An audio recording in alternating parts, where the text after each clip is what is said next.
Merci à Anna Mosso. Je vous prie, bonsoir à toutes et à tous, je vous prie d'abord de bien vouloir m'excuser de ne pas parler votre langue, l'espagnol. Cela m'évitera de l'abîmer, c'est une très belle langue, et par conséquent, je resterai malheureusement en français. Je voudrais remercier Monsieur le directeur du Prado, Miguel Falomir, Madame Anna Mosso, qui a eu la gentillesse de me présenter, ainsi que Madame Paloma Malaga, qui a organisé avec beaucoup d'enthousiasme cette conférence. Alors, je vais vous parler aujourd'hui donc du mythe de la Grèce blanche, un titre qui peut vous paraître surprenant, mais qui cherche à comprendre les raisons pour lesquelles nous, Européens, occidentaux, avons rêvé pendant des siècles une Grèce blanche de ses monuments, alors que l'archéologie, l'évidence archéologique aujourd'hui, atteste, témoigne de la vivacité de ses couleurs et de ses dorures. L'exposition que Madame Mosso actuellement présente au Prado, avec ses peintures sur pierre du XVIe, XVIIe et d'autres époques, eh bien, entre en résonance de manière tout à fait intéressante avec ce thème. La première illustration, ici, est une photographie prise au tournant du XIXe et du XXe siècle, qui présente nous sommes à Délos, en Grèce, dans le grand sanctuaire d'Apollon consacré donc, à cette divinité majeure du monde grec, et nous sommes au moment de la découverte d'une statue que vous connaissez bien, puisque nous avons également une copie ici au musée du Prado, qui est sans doute postérieure, qui est sans doute d'époque romaine. Ici, nous sommes vers 100 avant Jésus-Christ.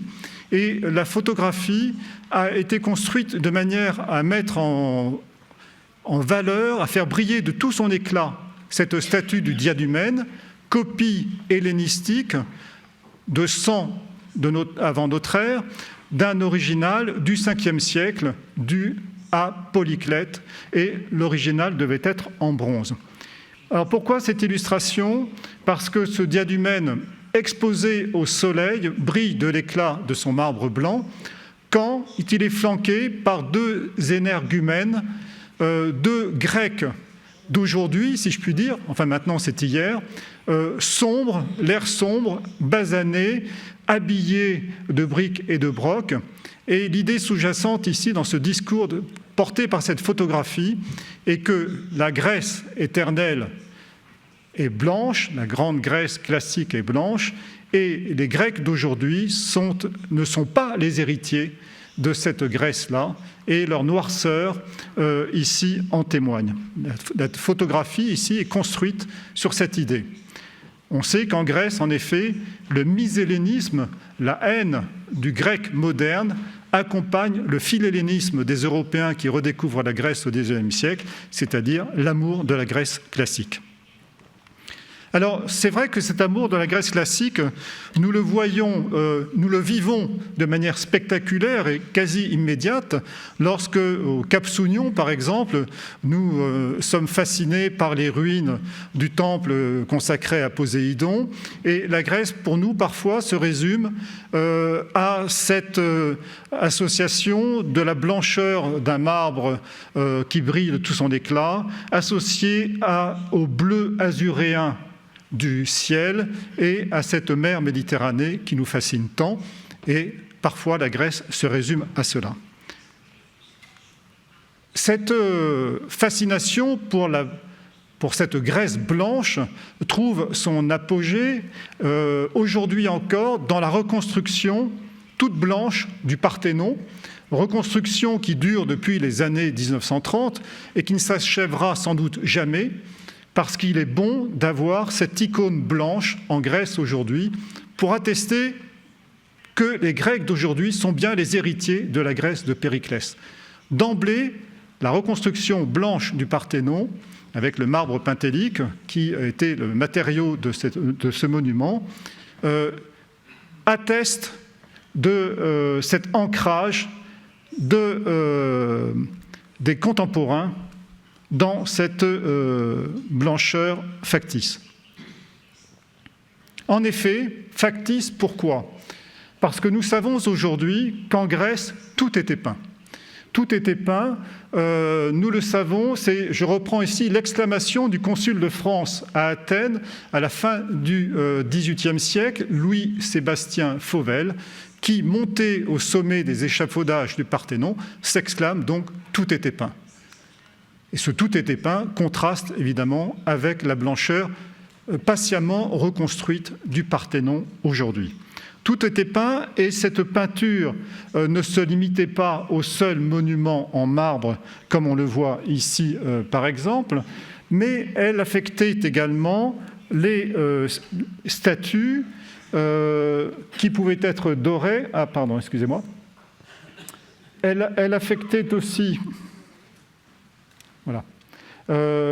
Elle affectait aussi les figurines de terre cuite, tous les supports, les hauts-reliefs, ici un fragment, un détail du sarcophage d'Alexandre, tous les supports étaient affectés par une polychromie très vive, polychromie qui s'accompagnait parfois d'une dorure non moins vive, dorure qui parfois était associée à cette polychromie ou brillait de tout son éclat seule. Cette polychromie était étendue à tous les matériaux, terre cuite, marbre, bronze, verre. C'est-à-dire que la peinture n'était pas appliquée simplement sur le marbre. Les bronzes, ont joué pour les bronzes notamment de la nature des alliages, de la composition des alliages. Un peu plus de cuivre et le bronze était un peu plus rose, un peu plus d'argent et il était plus métallique.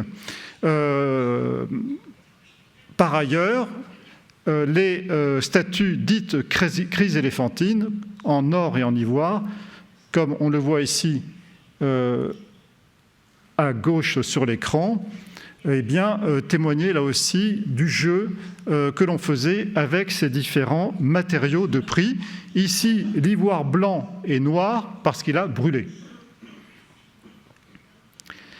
Cette évidence, ce constat du tout était peint, est aujourd'hui constamment enrichi par un accroissement de l'évidence archéologique, de l'évidence matérielle, grâce au progrès des techniques qui permettent justement de révéler l'invisible. Nous avons en effet à notre disposition aujourd'hui des techniques très performantes qui permettent de mettre en évidence, de détecter et de caractériser des pigments, les matériaux de ces pigments, et ainsi de pouvoir proposer des reconstitutions. Je prendrai par exemple l'exemple du trésor des Siphniens à Delphes, un petit édifice construit à la fin du VIe siècle avant notre ère, aujourd'hui conservé au musée de Delphes, qui abritait les trésors, les offrandes des gens de Siphnos, une petite île des Cyclades.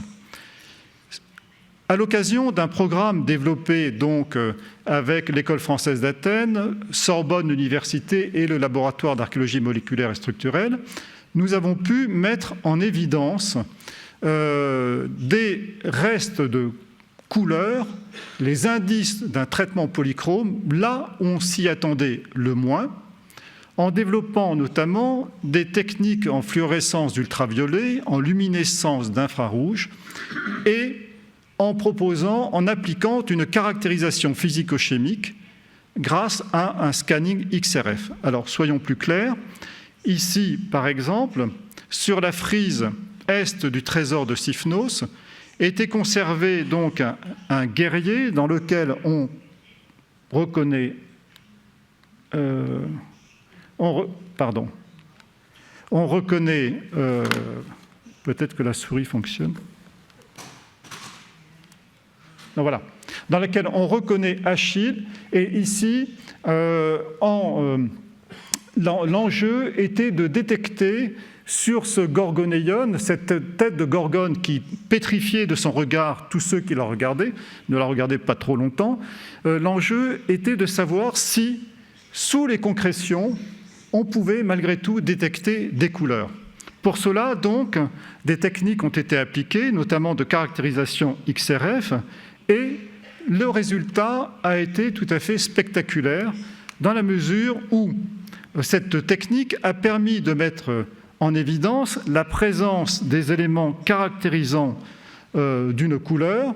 Ici, le fer, le cuivre, le plomb, et vous voyez une cartographie des couleurs conservées se dessiner sur ce gorgonéion qui prouve eh bien, que la chevelure de cette gorgone était peinte, sans doute comportait-elle, donc s'il y a du cuivre, du bleu égyptien, et vous voyez que l'on peut aussi mesurer l'intensité des vestiges conservés à travers cette échelle qui montre donc le ratio du fer sur cette figure.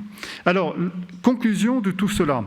Nous disons aujourd'hui à tous nos amis archéologues, lorsqu'ils exhument de terre une sculpture, quelle qu'elle soit, un relief, un bout de je ne sais quoi, de ne jamais le nettoyer, car sous les concrétions, il y a toujours la possibilité de détecter de la couleur. Donc là où on ne voyait rien, sauf ce qui paraissait être l'altération liée à l'enfouissement, il y avait en réalité donc un traitement polychrome de l'ensemble de la figure. Voici ici une autre image.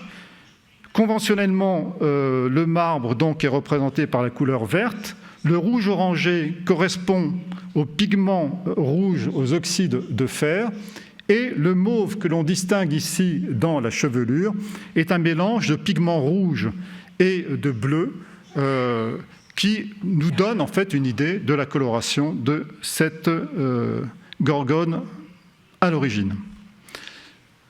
Les sculptures les plus fameuses aujourd'hui révèlent également leur couleur.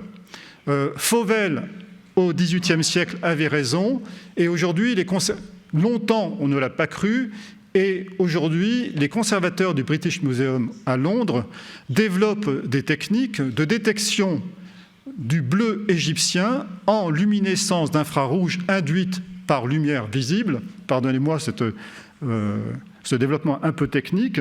Et cette technique, finalement, assez simple, permet de mettre en évidence, lorsque le bleu égyptien existe sur une statue, eh bien, en luminescence d'infrarouge, il fluoresce, comme le montre ici cet élément placé donc, sur le drapé de cet iris du Parthénon. Donc, la peinture était partout. Sur la victoire de Samothrace aussi, le récent démontage de la victoire de Samothrace à Paris pour la replacer sur sa base de la façon la plus correcte, eh bien, a attesté également de la présence de couleurs et notamment de bleu égyptien. Ce bleu égyptien, qui est un bleu très vif, un pigment de synthèse inventé par les Égyptiens en 3000 avant Jésus-Christ, a inondé la Méditerranée, si je puis dire, de l'éclat de ces tonalités diverses.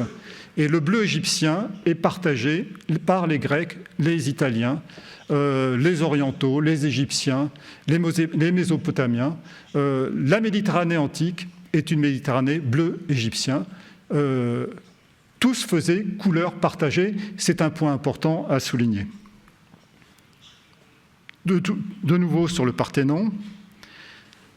Ces techniques, une autre technique, la microscopie numérique, a permis de mettre en évidence, j'avais présenté donc en commençant cette photographie trompeuse, a permis de mettre en évidence la présence de vestiges de feuilles d'or, ici révélées donc à fort grossissement. Ces vestiges de feuilles d'or détectés notamment au revers de la statue, et vous voyez dans une zone qui apparaît comme étant une zone de concrétion, détectés également à d'autres emplacements, toujours à l'arrière. Pourquoi ? Parce que la partie antérieure de la statue avait été décapée soigneusement dans sa présentation moderne. Donc, la présence d'or dans les parties non décapées atteste que la statue, à l'origine, était dorée entièrement à la feuille, à l'imitation, sans doute, du bronze original de Polyclète, qui devait briller de l'éclat de l'or, ou à l'imitation du luxe de l'or. Nous aurions dû pourtant être plus... à cette évidence archéologique s'ajoute une évidence textuelle. Les textes grecs tels qu'ils sont apparus au cours des grandes fouilles du XIXe et du XXe siècle, notamment ici à Délos, attestent de la réalité des techniques de dorure et de peinture des statues. Ici, nous sommes à Délos, au sanctuaire d'Apollon, au IIIe siècle avant Jésus-Christ. Les magistrats en charge des choses sacrées avaient gravé sur la pierre, de manière à ce qu'elle soit vue de tous, les dépenses engagées sous leur magistrature pour repeindre et redorer les statues. Donc il y a ici un caractère indubitable, il y a une vérité épigraphique ici, et nous avons fort heureusement les mots qui témoignent de ces gestes de la peinture et de la dorure. Enkosis, qui signale une peinture appliquée à la cire, Ganosis, qui nous renvoie à l'éclat, à la patine ultime appliquée sur ces statues polychromes, et surtout un mot tout à fait important, celui de cosmesis ou d'épicosmesis. Nous connaissons en français, en espagnol et dans la langue latine un mot grec, la cosmétique, qui est d'abord une mise en ordre de soi.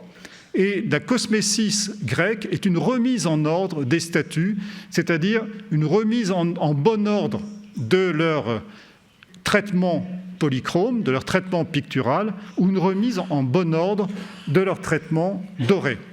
Nous avons donc, c'est tout à fait exceptionnel, ici les termes. D'autres termes sont importants aussi, ceux d'épichryssosis et de périchryssosis, qui sont employés donc pour décrire les opérations effectuées par des artisans sur ces statues. Épichryssosis signifie que l'on a refait une partie de la dorure, chryssosis veut dire la dorure, la périchryssosis atteste que l'on a redoré complètement la statue. Donc vous voyez que nous avons tout un vocabulaire antique qui témoigne de la réalité matérielle et financière, si je puis dire, de la peinture et de la dorure appliquée à la sculpture. Nous avons également les mots à propos de dorure qui nous donnent donc les mots qui renvoient à la dorure, et notamment le mot qui signifie feuille d'or en grec, pétalon, à l'image du pétale d'une fleur. Et nous savons par exemple qu'en 246 avant Jésus-Christ, 1500 pétalas avaient été achetés et appliqués à 3 statues du Pythion de Délos. De nouveau, on achète des pétalas pour la statue d'Aphrodite. C'est intéressant parce que Aphrodite elle-même était donc susceptible d'être dorée à la feuille, non moins que ces statues du Pythion qui devaient être sans doute des statues d'Apollon. En réalité, c'est tout le panthéon grec qui pouvait être peint et ou doré. Cette évidence matérielle, archéologique, cette évidence textuelle, épigraphique, lexicologique, est encore renforcée par une évidence iconographique un peu plus rare, il est vrai, et nous voyons ici un cratère à colonnettes qui présente une scène exceptionnelle et riche d'enseignements pour nous, archéologues de la couleur. On y voit en effet 2 artisans, de part et d'autre d'une statue d'Héraclès, érigée sur sa base, déjà en place, et ces artisans sont en train d'appliquer une couleur, sans doute diluée dans la cire chaude, avant qu'elle ne soit appliquée. Tout à l'heure, j'évoquais le terme d'enkosis. Ici, nous avons, j'allais dire, l'illustration en image de cette technique de peinture à la cire chaude. Ce qui est important ici, c'est que les peintres appliquaient cette couleur sur la statue en place. C'est un point important. Le parachèvement d'une statue dans le monde grec antique, c'est-à-dire sa mise en couleur, n'était effectuée qu'une fois la statue en place. Pourquoi ? Pas seulement pour des questions de fragilité de voyage ou de déplacement, mais aussi parce que cette peinture prenait en compte les conditions exactes d'exposition, à la lumière notamment, et jouait d'ombre et de lumière pour donner à cette statue tout son éclat. Nous en avons aussi retrouvé l'évidence matérielle avec des petites touches de peinture, plus sombres ou plus claires, pour donner justement tout son relief à la statue, ou au contraire l'estomper. Donc nous avons un faisceau d'indices, plus que d'indices, de preuves, qui attestent de la réalité de la polychromie et de la dorure dans l'architecture et la sculpture en grec, depuis les tout premiers temps de la sculpture jusqu'à l'époque hellénistique au moins. Pourquoi alors l'avoir nié? Au passage, Pline l'Ancien lui-même, au 1er siècle de notre ère, Agnès Rouvray a dû vous parler assez longuement de Pline l'Ancien, dont elle est la spécialiste. Pline l'Ancien lui-même nous renseigne sur cette complémentarité du travail du peintre et du sculpteur. En effet, il nous dit à propos du peintre Nicias et du sculpteur Praxitèle. Praxitèle, c'est le sculpteur de la Vénus, de l'Aphrodite de Cnide, nous dit cela au IVe siècle, avant Jésus-Christ.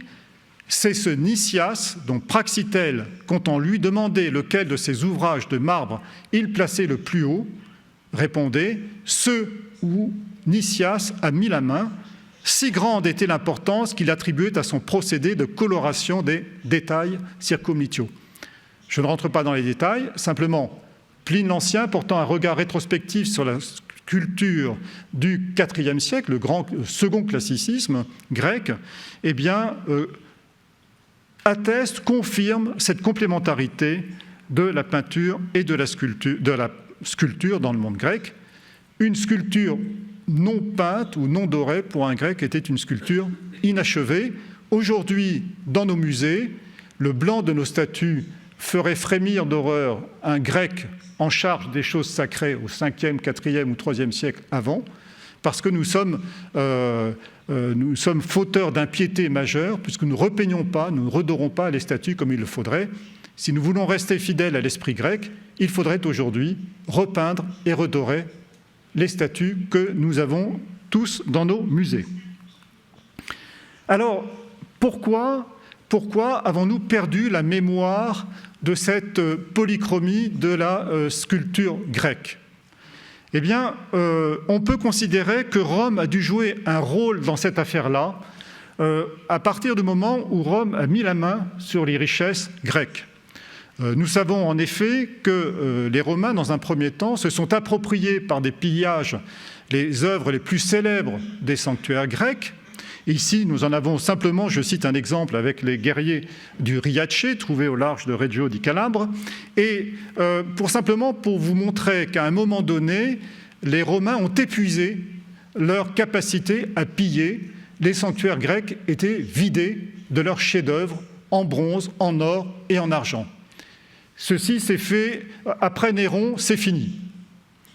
Alors, cela a conduit à cette pratique de la copie, faute d'avoir les originaux grecs ou d'avoir les moyens de se les procurer. Les Romains, la grande aristocratie romaine, a incité au développement de la copie transcrite souvent dans un autre matériau que le matériau originel, et ces copies ont dû, à un moment donné, lorsqu'il s'agissait notamment d'œuvres célèbres du classicisme, là j'ai rappelé justement la Vénus de Praxitèle, l'Aphrodite de Cnide, dont vous avez, je crois d'ailleurs, une représentation ici, une autre copie au musée du Prado, eh bien, la multiplication de ces copies a conduit sans doute à un effacement progressif de leur mémoire polychrome. La mémoire des couleurs s'est progressivement perdue au profit d'une exaltation de la forme classique par excellence, telle qu'on l'a trouvée à travers donc, les pondérations, notamment jugées extraordinaires, de toutes ces statues. À cela s'ajoute un courant idéologique romain fort, dont on va retrouver la trace plus tard dans l'histoire, une condamnation morale des couleurs. Je n'ai pas le temps de lire le texte. Que nous dit Pline ici? Simplement que Rome importe à grands frais des marbres colorés, Aujourd'hui, nous importons à grands frais des migrants colorés, alors que nous devrions, nous, Roms éternels, des premiers temps, eh bien, en rester à la blancheur de nos marbres, c'est-à-dire à la blancheur du marbre de Carrare. Pline trace en effet une opposition très forte entre la pureté du candidus, du marbre blanc, du blanc, contre la souillure, le maculosus, c'est-à-dire les taches, le marbre coloré. Il y ajoute les valeurs de transparence contre l'opacité, de singularité contre la pluralité et d'indigène contre l'étranger. Vous voyez comment se construit une idéologie blanche fondée sur les valeurs supposées d'un marbre indigène, le marbre de Carrare, qui est supposé donc porter, incarner, si je puis dire, pétrifier, si je puis dire aussi, ces valeurs contre toutes les formes de l'altérité polychrome étrangère. Un collègue italien, Paolo Liverani, a observé avec beaucoup d'attention l'Auguste de Prima Porta, une statue célèbre d'Auguste, du premier des empereurs romains, et il a pu mettre en évidence le fait que le contraste entre les parties drapées peintes, ici la pourpre impériale, la cuirasse d'Auguste, contrastait avec le blanc des membres qui en fait reprend toutes les qualités du marbre selon Pline quelques années après, puisque Auguste sera mort lorsque Pline écrit, c'est-à-dire la transparence, la pureté, la grandeur. Nous savons qu'au second siècle, les empereurs philhellènes, tels Marc Aurèle ou Hadrien, aimeront à s'entourer, confère la Villa Hadriana, de répliques blanches ou en bronze d'originaux classiques, au prix de l'effacement des couleurs, très certainement. Le Moyen-Âge, lorsqu'il ne détruit pas les marbres antiques, les remploie, et les remploie en retenant de ces marbres leur blancheur, et la blancheur des marbres antiques se retrouve dans les églises. Au Moyen-Âge, les chancels des églises sont parfois blancs, les parties les plus sacrées des églises sont purifiées avec un marbre blanc qui pourtant avait vocation dans l'Antiquité à être peint ou doré. C'est l'ironie de l'histoire en quelque sorte. C'est un contresens absolu, en tout cas, sur les valeurs du marbre pour les Grecs notamment.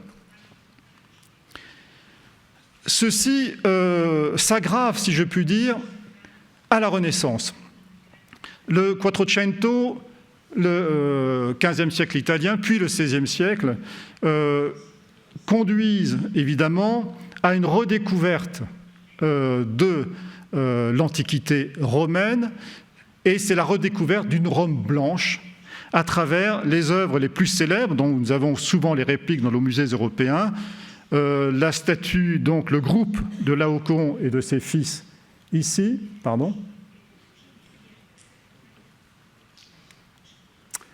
un torse viril, le torse dit du belvédère, et cette icône de la Grèce blanche, l'Apollon dit du belvédère, qui va connaître un destin tout à fait étonnant au fil des siècles, depuis sa redécouverte à la Renaissance.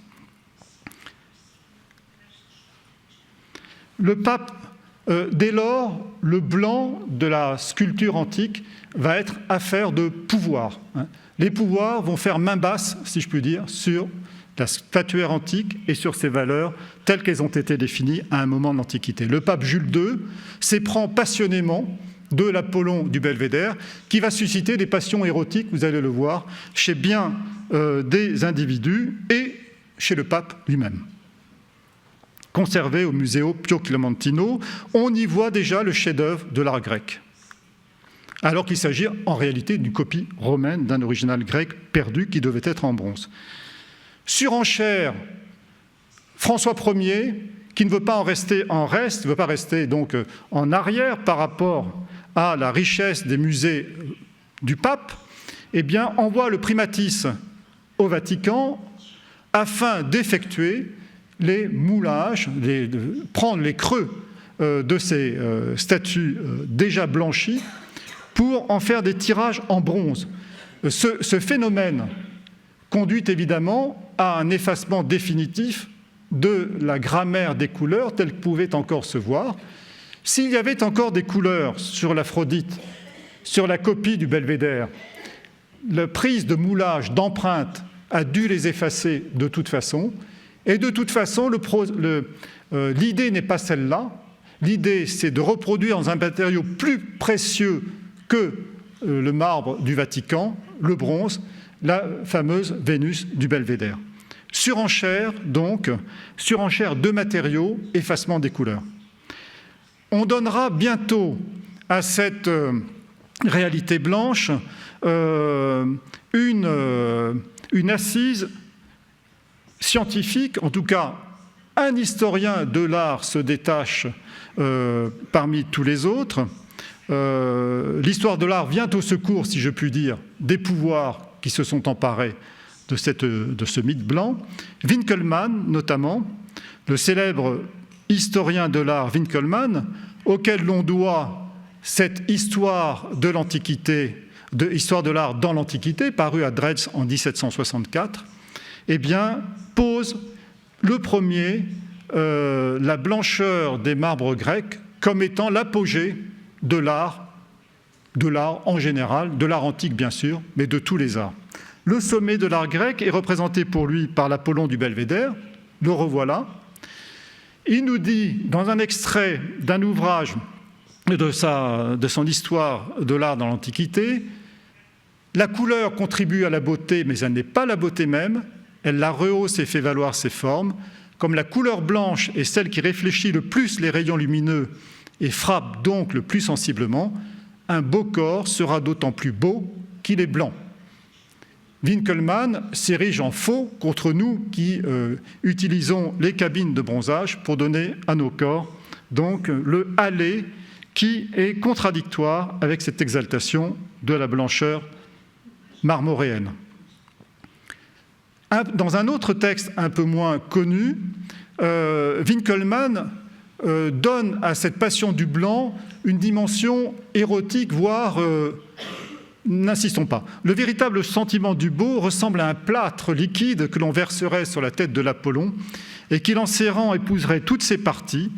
L'objet de ce sentiment n'est pas ce que recherche l'instinct, l'amitié et la complaisance, mais ce qu'un sens intérieur plus subtil, qui doit être pur de toute intention, ressent par amour du beau seul. Il faut déverser sur ces marbres blancs un liquide blanc pour qu'il soit encore plus blanc. Et à vous d'imaginer de quel liquide il s'agit. La passion de Winkelmann pour l'homme, grec, viril, blanc, se traduit à chaque instant dans son histoire de l'art. Postérité extraordinaire de cet idéal blanc de Winkelmann qui traverse l'Europe et conduit assez rapidement à ce que l'on peut qualifier d'un embourgeoisement des valeurs du blanc. On a vu qu'il avait d'abord été l'apanage des rois, des papes. Il est peu à peu, à la faveur du développement de cette bourgeoisie du XIXe siècle, il va peu à peu être l'objet d'une appropriation. Et dès lors, à travers notamment les académies des beaux-arts, l'idéal grec blanc va connaître un succès remarquable. Ici, vous voyez la classe de Pierre-Joseph Célestin François à l'Académie de Bruxelles. Vous observez le modèle de l'Apollon du Belvédère, celui qui essaie de l'imiter, mais vous voyez que tous lui tournent le dos et que le seul modèle est le modèle blanc. Le musée de Berlin, la salle des moulages du musée de Berlin en 1848 est riche en copies blanches de cette antiquité, désormais que l'on copie, que l'on reproduit. Idem, c'est le même caractère pour le moulage d'antique de l'Académie de Tournai. C'est toujours les mêmes œuvres que l'on reproduit et elles diffusent un idéal blanc dans toute l'Europe bourgeoise. Au point que l'on va aller bientôt jusqu'à produire, nous avions jusqu'à-là reproduit en plâtre, en calcaire ou en marbre des œuvres antiques, on va désormais produire à la manière des anciens et on va produire blanc. Il y a des statues ici au musée du Prado du cercle de Canova. Canova, notamment, est resté fameux pour s'être inspiré de l'Antiquité grecque et romaine et pour avoir réinterprété à sa manière des œuvres. Ici, vous voyez le Persée tenant la tête de Méduse qui vient de trancher, eh bien, brille de l'éclat du marbre blanc à l'image de cet Apollon qui reste le modèle absolu. Il va jusqu'à inventer, là nous étions dans l'ordre de la copie encore, réinterprétée, il va jusqu'à inventer de nouveaux groupes à la manière de l'antique à travers cette composition pyramidale, mais il s'agit toujours de faire blanc. Il n'est pas le seul en Europe, Thorvaldsen au Danemark fait la même chose, et on lui doit un certain nombre donc, de créations inspirées de l'antique. Retenez simplement ici la statue d'Hébé, création de Thorvaldsen, dont je redirai un mot tout à l'heure, parce qu'elle va retrouver ces couleurs qu'elle n'a jamais en réalité connues. La visite du musée Thorvaldsen à Copenhague est un moment tout à fait extraordinaire. Alors, tout ceci se passe encore un moment où, justement, la Grèce produit, ou les régions associées au monde grec produisent un grand nombre de témoignages de cette polychromie antique. Je ne reviens pas sur les précurseurs, Antoine Chrysostome, Quatremère de Quincy, qui avait compris avant les autres l'importance de la dorure et de l'ivoire et des statues polychromes dans l'Antiquité. Je ne reviens pas sur ce paradoxe du Parthénon, qui simplement, je veux dire par là, qu'à mesure que le Parthénon ou d'autres monuments recouvrent leur couleur au XIXe siècle, à la faveur des fouilles, eh bien, on en nie encore plus l'évidence. Pourtant, les monuments sortent de terre, tels les frontons du temple d'Aphaïa à Égine, et attestent de la vivacité de cette polychromie.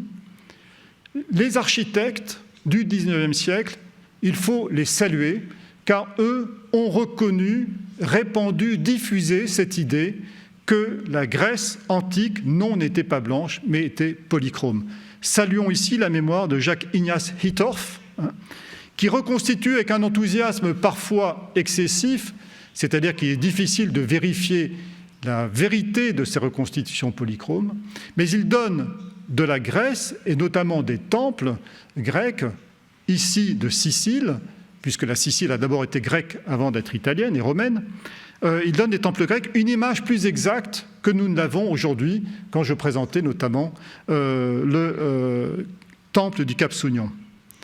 On lui doit notamment, je montre ici, pour montrer son imagination aussi, le frontispice de cette restitution du temple d'Empédocle à Célinonte, ou l'architecture polychrome chez les Grecs.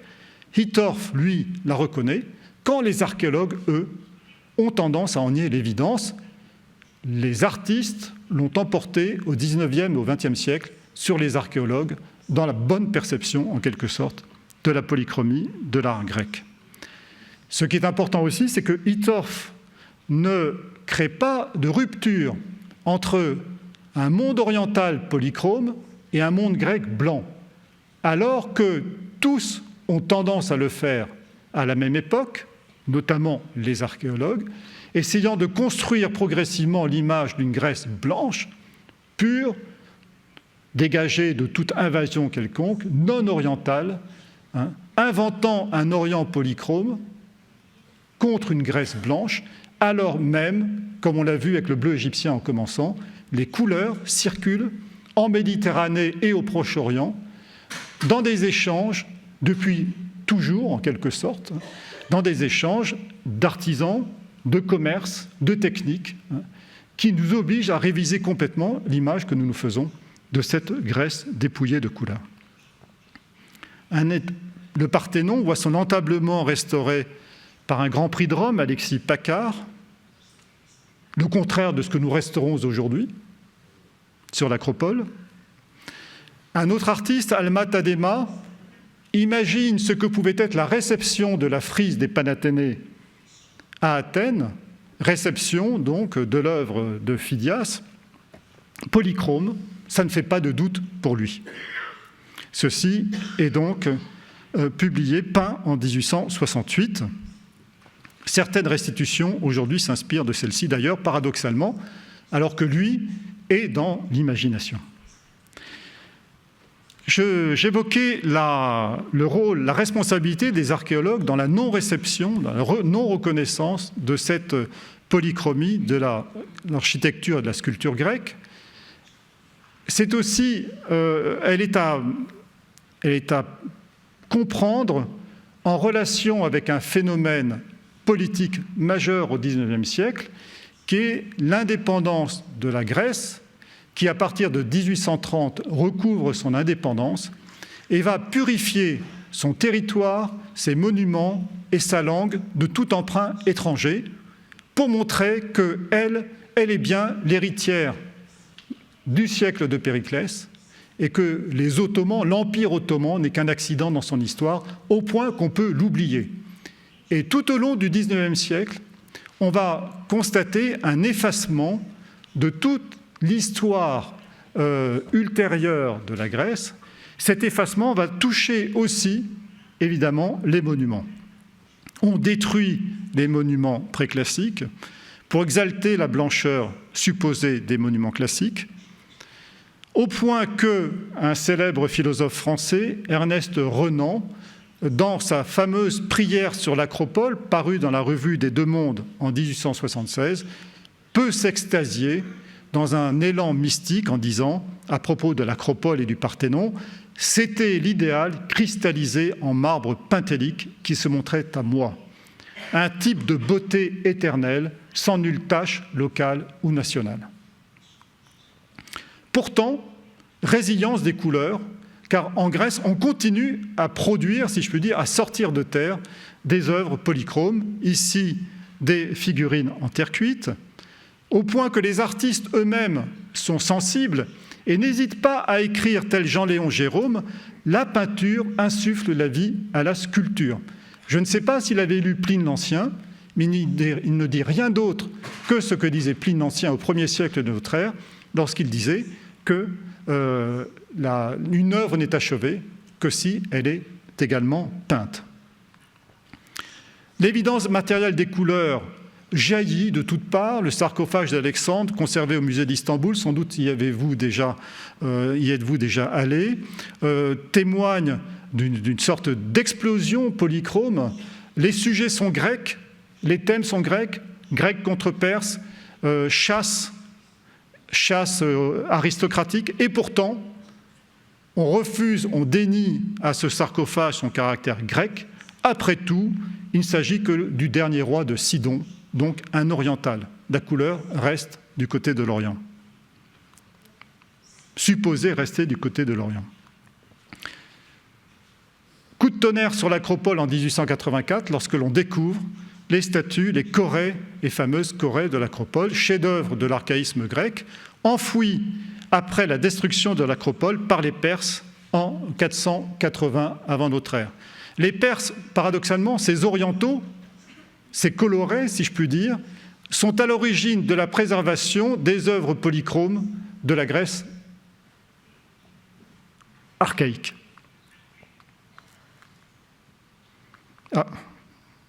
Voilà. On procède cette fois à un relevé minutieux des couleurs, tel que vous le voyez ici, sous les aquarelles d'Émile Gilliéron, un artiste suisse invité à venir relever les couleurs de ces chorés. Ici, vous voyez un détail donc, de la polychromie de la chorée 682. Une autre aquarelle de Gilliéron qui entraîne des réactions surprenantes.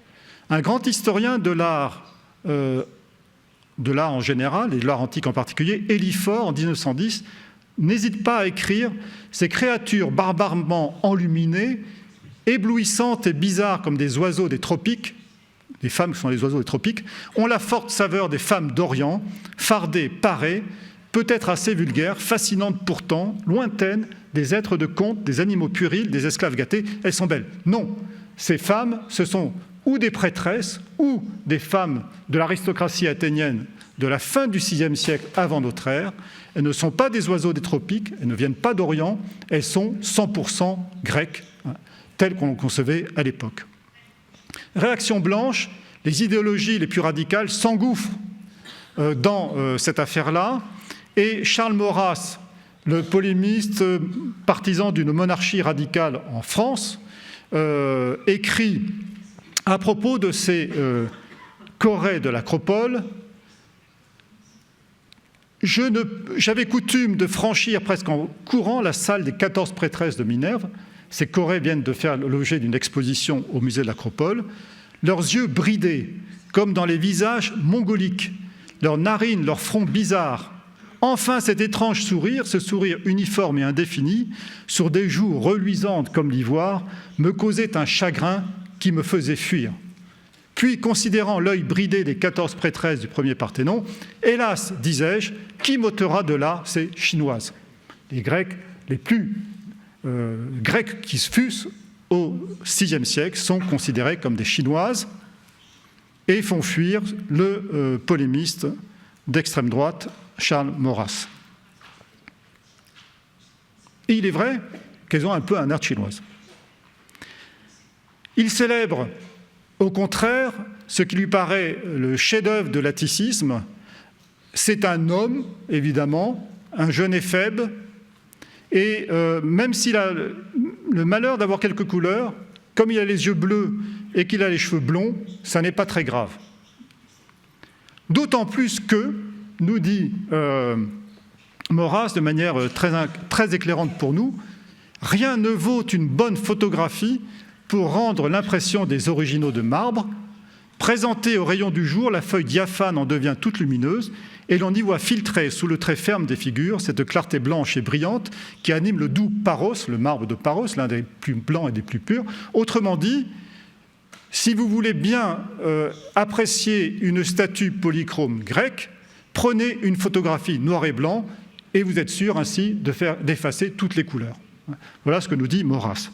Eh bien, ce précepte, cette préconisation soit retenue par un très grand nombre d'imagiers, si je puis dire, des années 20 et des années 30, des années sombres, des radicalismes d'extrême droite.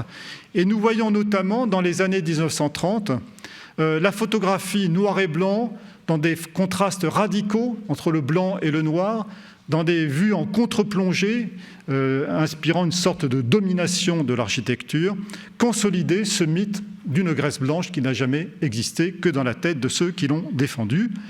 Je fais défiler ces images simplement. Nélise est une photographe extraordinaire par ailleurs, mais à qui l'on doit un discours d'une idéologie très chargée, même si elle est restée adorée des Grecs, mais peut-être aussi pour cela, puisqu'elle aussi a célébré cette Grèce éternelle. 1930, 1939, l'ambiance est à cela, bien sûr. On voit la même chose, évidemment, un peu partout en Europe, et Mussolini s'engouffre dans cette blancheur de l'Antiquité et emprunte à cette pseudo-blancheur grecque ses modèles. Le stade des marbres à Rome, le Foro Mussolini, aujourd'hui le Foro Italico, est hérissé de ces statues blanches. Mussolini met en place des scénographies blanches associant architecture et sculpture blanche. Présentation de l'époque, le stade existe toujours. Célébrant évidemment la nudité, le sport, l'athlétisme, et sous le regard de cette domination de l'athlète blanc de marbre ou de calcaire, de très belles photographies par ailleurs, de très belles réalisations cinématographiques, car le mythe de la Grèce blanche s'est aussi appuyé sur des génies de la photographie et du cinéma, comme Leni Riefenstahl notamment, en Allemagne. Je fais défiler sans commenter. On continue aujourd'hui encore à prendre des photos sous le même angle, selon la même grammaire chromatique qui était celle des années 30. Leni Riefenstahl, la réalisatrice, celle qui mit en image les folies de Hitler, sacrifie, elle filme les dieux du stade, les Jeux olympiques de Berlin en 1936. Elle met en image aussi les fameuses cathédrales de lumière du congrès du parti nazi en 1934. Et vous voyez ici, lancés vers le ciel, ces rayons de lumière, de ces projections, qui rappellent évidemment l'ordre dorique. Ici, le final des dieux du stade en 1936, le Lichtdom, la cathédrale de lumière, est une sorte d'apothéose de cette célébration d'une Grèce blanche. Alors, évidemment, du marbre blanc à la chair, il n'y a qu'un pas, et le blanc de l'Antique devient le modèle de la race blanche, puisqu'il est bien question de race à cette époque. Dictionnaire français Simon, 1938. Je n'insiste pas, simplement, je vous montre ici, je vous montre simplement ici la tête de l'Apollon du Belvédère, tout en haut, comme symbole de la race blanche. Ce n'est pas moi qui l'invente, c'est écrit dans les légendes. Et tout en bas, dans cette diagonale infernale, si je puis dire, un malheureux noir qui vient de je ne sais pas où, en l'occurrence, tête baissée, alors que l'autre a le menton levé et inspiré. Les idéologies blanches se sont inspirées de cette construction qui naît à la Renaissance avec la découverte de cet Apollon du Belvédère. Alors évidemment, la fin de la guerre met fin aussi à cette folie blanche, raciste, et les révolutions esthétiques des années 50 ou 60 conduisent à une destruction quasi systématique de ce qui avait fait donc cette Grèce ou cette Antiquité blanche, notamment les moulages d'œuvres célèbres. Ici, la Vénus de Milo se voit maculée de peinture par Niki de Saint-Phal.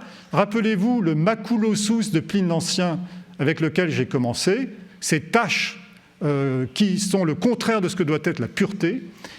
Ici, nous retrouvons à travers cette giclée, cette projection de peinture sur la Vénus de Milo, cette exaltation, au contraire, de la couleur, par opposition à ces idéologies blanches. Les artistes ont joué un rôle majeur pour contrer cette idéologie. Je prendrai un dernier exemple, celui du mépris de Jean-Luc Godard. Alors, les Français aiment beaucoup Jean-Luc Godard, je pense que les Espagnols l'apprécient aussi, je le connais aussi bien que les Français. On lui donne, en 1963, ce film célèbre, Le Mépris.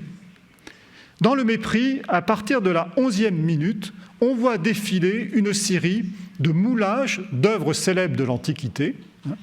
Et ces moulages blancs ont pour caractéristique d'être partiellement repeints. C'est le réalisateur, dans ce film technicolor, si je peux dire, Godard, si vous repensez au film de Riefenstahl dans les années 30, qui va redonner en quelque sorte leur couleur et leur polychromie à ces œuvres de l'Antiquité. Et naturellement, alors nous voyons ici, l'intuition est géniale.